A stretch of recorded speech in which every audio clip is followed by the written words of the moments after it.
F2 is back. Tu ne vas pas me croire, mais je sais déjà qui sera le champion du monde en Formule 2 en 2024. C'est vraiment pas une blague, je pourrais te dire qui c'est, mais c'est plus intéressant de comprendre comment je suis arrivé à ma conclusion. Reste jusqu'à la fin pour en savoir plus, et je ferai un petit pronostic sur cette saison 2024, écurie et pilote. Allez, c'est parti! Alors normalement, si tu suis un peu la Formule 2, tu devrais savoir qu'il y a une nouvelle monoplace qui a été introduite pour cette année 2024. Si tu ne le savais pas encore, je t'invite à regarder la vidéo qui s'affiche juste au-dessus, car je parle exactement de ça dans celle-ci. Mais bon, du coup, oui, il y a une nouvelle monoplace qui a été récemment prise en main par toutes les écuries du plateau pendant les essais hivernaux à Bahreïn. Les conditions n'étaient pas les meilleures car il a beaucoup plu le premier jour, mais le temps le plus rapide a été signé par Zayn Maloney en 1:41.501 au volant de la Rodin, ou aussi Carlin pour les anciens. Mais attention, il faut prendre ces temps avec des pincettes car toutes les équipes n'ont pas roulé sur le même programme avec les mêmes quantités d'essence, état des pneus et tout le tralala. Car oui, finalement, c'est un peu comme la Formule 1 où il peut se passer beaucoup de choses pendant les essais, mais quand on commence à rouler le premier week-end de course, tout peut changer. Mais voilà, du coup, pour cette petite vidéo, je vous ai donc préparé deux petites tier lists, une pour le constructeur et une pour les pilotes. Donc si toi, derrière ton écran, tu n'es pas d'accord avec quelque chose que j'ai mis dans cette tier list, m'en fous, non, je déconne, mets-le dans les commentaires et on en débattra ensemble, j'ai hâte.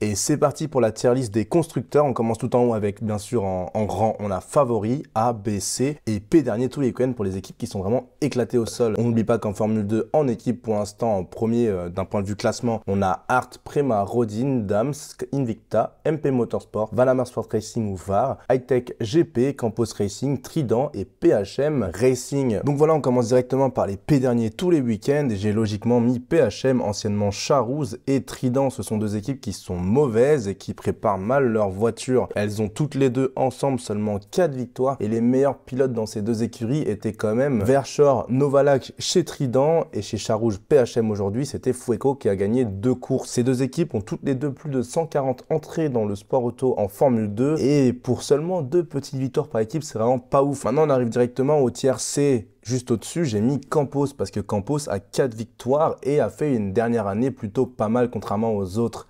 Donc 4 victoires, c'est Aitken et Boschung qui ont fait les victoires et 162 entrées depuis 2017. Donc eux, ils sont là depuis le début. Juste au-dessus, j'ai décidé de mettre Valama Sport Racing qui pour 47 courses a fait qu'une seule petite victoire. Mais l'année dernière, ils étaient pas si dégueux que ça. Donc en vrai, ils méritent vraiment le rang C. Bon après, c'est pas forcément le meilleur rang, mais le rang C, c'est le rang que je leur ai donné. On arrive directement au tiers B et là, du coup, j'ai mis Invicta. On se rappelle de Guang Yuzu qui nous a fait une très bonne année en 2020. Et pareil, en 2020, j'ai Hightech avec Mazepin qui nous a fait une bonne année. Et les meilleurs pilotes, par exemple chez Hightech, c'était Armstrong, Vips, Mazepin. Et chez Invicta, les meilleurs pilotes étaient, comme je l'ai dit, Zhu, Giotto, Douane et Aylot. Mais bon, c'est pas forcément oufissime ce qu'ils ont fait l'année dernière.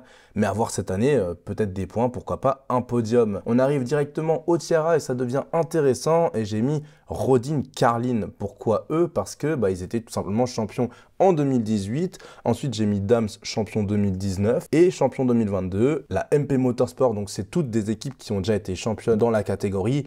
Et en vrai, eux, c'est gros podium et pourquoi pas des belles petites surprises. Et du coup, en favori, logiquement, j'ai mis Prema qui sera à la première place et Art. Pour moi, Prema, cette année, sera intouchable. Le duo est tout simplement exceptionnel. Avec Antonelli et Berman, pour moi, ce duo sera quasiment intouchable. À côté, on aura Zach O'Sullivan et Victor Martins. Mais est-ce qu'ils vont réussir à battre Prema dans cette année? Ça va être compliqué. On se souvient quand même que Prema, je leur ai aussi donné la première place parce qu'ils ont quand même 36 wins en 162 entrées. Et Art Grand Prix a que 24 wins, donc un peu moins de succès. Et on se souvient des pilotes chez Art comme Russell, Pourchaire et De Vries qui sont passés par là et qui d'ailleurs sont tous les trois devenus champions du monde. Chez Prema, on se souvient d'un Leclerc, d'un Piastri et d'un Schwartzman, des très bons pilotes.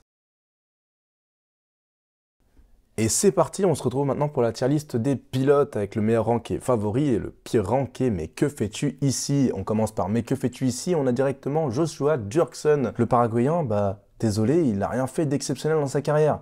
19e l'année dernière et 16e dans 2 championnats différents. Avant ça, il était 14e en Formula Regional European Championship by Alpine. Et avant ça, en Formule 4 italienne, il a été 7e. Donc c'était plutôt potable, mais c'était en 2021. Il n'a pas mérité sa place en Formule 2 et c'est sûrement grâce à l'argent qu'il est ici. Donc lui, pop, mais que fais-tu ici? Pour le prochain pilote, j'ai décidé de prendre Richard Verschoor. Alors ce gars, Richard Verschoor, mais c'est pareil, hein, il n'a rien fait d'exceptionnel. Hein. Il a fait pas mal de Formule 2, mais bon, il a été 12e, 11e, 9e. Et la dernière fois qu'il était vraiment potable, c'était en 2019 où il a gagné le Formule 3 Grand Prix. Donc bon, est-ce que c'est vraiment intéressant? Pas vraiment. Est-ce qu'il a mérité sa place? Non. Donc que fais-tu ici? Le prochain, c'est Amaury Cordil, un autre gars qui est mauvais. On se souvient, le mec s'est fait flasher quand même à 170 en ville, a perdu son permis, c'est super. Et sinon, ce qu'il a fait l'année dernière, c'était 20e en Formule 2, l'année d'avant 17e. Il a fait 23e avant en Formule 3, il n'a même pas mérité d'être en Formule 2 à l'époque. Et il n'a jamais rien fait d'intéressant. La seule fois où il était vraiment performant, c'était en 2018 où il a été champion du monde en F4 espagnol. Mais bon, 2018, ça fait quand même un peu longtemps. Depuis, son niveau, pas ouf du coup, lui, carrément. Mais que fais-tu ici? Et c'est parti, on arrive maintenant au rang C. Je commence directement avec Kouch Mani. Ce gars ne mérite pas sa place en Formule 2. Et il faut arrêter de faire monter des gens en Formule 2 quand ils viennent de la Formule 3 et qu'ils finissent 14e. Pourquoi est-ce que tu es en Formule 2? Bon, du coup, l'année dernière, il fait une année pas si dégueu que ça. Il finit 11e en Formule 2. Mais bon, un pilote qui vraiment ne mérite pas forcément sa place. Et la dernière fois qu'il a été champion, il n'y a pas de dernière fois parce qu'il n'a jamais été champion. Prochain pilote que je mets en rang C, c'est Roman Stanek. Pourquoi je le mets lui? Parce que techniquement, ok, il a été bon en 2022 où il a été 5e, mais le gars, jamais de la vie avec l'équipe dans laquelle il est, là il va gagner. Il a fait 18e l'année dernière et cette année ça n'a pas forcément mieux marché que ça. Donc allez hop, Stanek, ça part en rang C. Le prochain que j'ai mis en rang C, c'est Josep Maria Marti. Alors ce gars est pas forcément si dégueu que ça, il finit 5e l'année dernière en Formule 3, mais clairement une personne de plus qui prend la mauvaise écurie. Faut pas croire que cette année on va voir quelque chose d'exceptionnel. Le gars, il est pas favori et jamais de la vie, il va faire des podiums. Ça va être très compliqué dans l'équipe dans laquelle il est, mais c'est le genre de gars, s'il était dans la bonne voiture,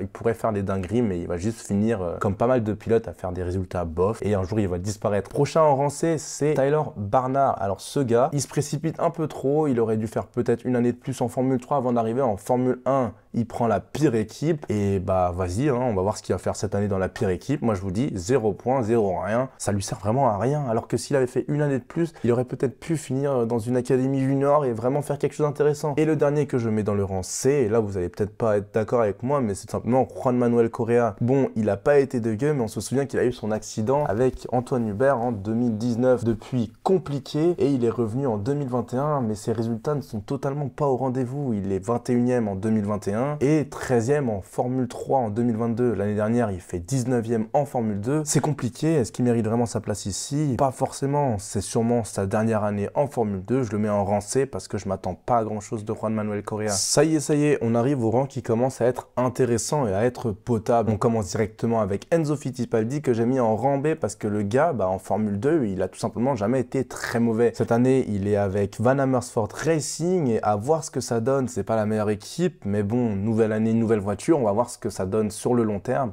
J'y crois pas trop, c'est pour ça que je l'ai mis en rang B. Et c'est dommage parce qu'on sait qu'il a une sacrée vitesse de pointe et lui, dans une bonne voiture, mais il peut carrément devenir champion. Donc voilà, hop, Enzo Fittipaldi, on le met directement en B. Et du coup, en rang B, je mets aussi Jack Crawford. Il est dans une bonne équipe avec Dams et cette année, il pourra faire mieux que l'année dernière où il était 13e. L'année d'avant, il était 7e en Formule 3 en 2022. Et là, en 2024, il a tout simplement signé avec Aston Martin pour être dans l'académie. Et du coup, à voir ce que ça l'aide de faire des passages en simulateur, comprendre ce que c'est que la Formule 1, des essais par-ci par-là. Et j'espère que cette année, il fera une bonne saison. Pour moi, pourquoi pas quelques podiums de Jack Crawford. On arrive directement au prochain qui est Paul Aron. Paul Aron, petit frère de Ralph Aron, est un très bon pilote estonien. Il a fait une très bonne année l'année dernière en Formule 3 où il finit 3e. L'année d'avant, il finit 3e en Regional European Championship chez Alpine. Et cette année, pourquoi pas faire de très bons résultats avec Hi-Tech. Espérons juste qu'Hi-Tech lui donne la bonne voiture parce que lui, si on lui donne ce qu'il faut, il va faire des bons résultats. Et en dernier, dans le B tiers, j'ai mis Isaac Hadjar qui part aussi malheureusement avec pas forcément la meilleure écurie, mais cette année, à voir ce que ça donne. Comme je l'ai dit, nouvelle voiture, à voir ce que ça donne. L'année dernière, il était quand même 14e en Formule 2. Pas ouf, mais il pourra faire mieux cette année et faire ses preuves. Hadjar, on a foi en toi. Ça y est, on y est enfin le rang A. Et là, ça commence à devenir très intéressant. En première place dans le rang A, j'ai mis Zach O'Sullivan. Pourquoi lui? Parce que tout simplement, il est très bon. Il est vice-champion en Formule 3 l'année dernière. Il était 11e l'année d'avant. Et l'année d'avant ça, il était champion en GB3 Championship. Donc très fort. Et là, cette année, il fait partie de l'académie Williams. Et du coup, il pourra nous montrer quelque chose de très intéressant au bord de sa Hard Grand Prix. Il est avec Martins et il est quand même dans une des deux meilleures voitures du plateau. donc attention à lui, il pourrait quand même nous faire des ravages cette année. En deuxième, j'ai mis Ryo Miyata, car il est champion en Super Formula l'année dernière. Et là, c'est très intéressant de voir qu'un champion de Super Formula finit en Formule 2. Normalement, c'est un peu dans l'autre sens, comme Théo Pourchaire qui maintenant est parti en Super Formula pour faire ses preuves là-bas. Et là, c'est exactement le contraire. On a un gars qui vient de Super Formula pour la F2.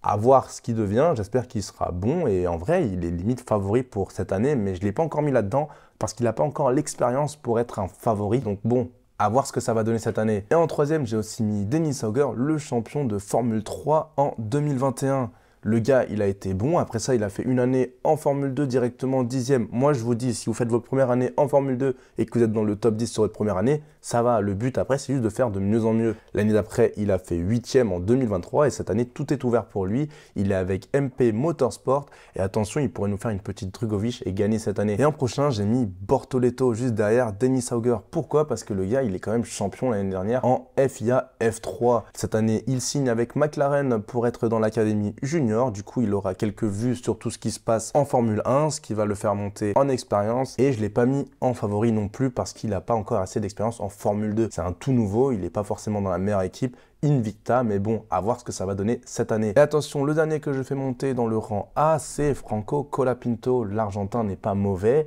et il avait fait 4e l'année dernière en FIA F3. Donc c'est un très bon résultat, il mérite sa place en Formule 2. Il a fait les 2 dernières courses l'année dernière et finit 25e au championnat, mais c'est pas important, il a toute l'année maintenant pour performer. Il fait partie de l'académie Williams et cette année, comme Bortoleto, il pourra voir ce que c'est que la Formule 1, gagner en expérience et prouver ce qu'il peut faire. Il pourrait être une surprise, mais je ne l'ai pas mis dans les favoris. Ça y est, on y est enfin arrivé, les favoris de l'année 2024 en Formule 2. Logiquement, c'est tous les derniers, on a Martins, Berman, Antonelli et Zane Maloney. Ce sont tout simplement les meilleurs pilotes et ils ont tous de l'expérience à part Antonelli. Mais Antonelli, il est un peu différent parce que lui, il nous fait une montée dans le sport auto de dingue depuis quelques années, champion chaque année et il a tout simplement mérité sa place. Berman, excellent. L'année dernière, il a eu un peu de mal, mais cette année, attention à ce qu'il va nous faire. Martins, logique, il est dans une des 2 voitures qui est favorite et il a le numéro 1 cette année, donc tout le monde va essayer de le battre, il est clairement favori.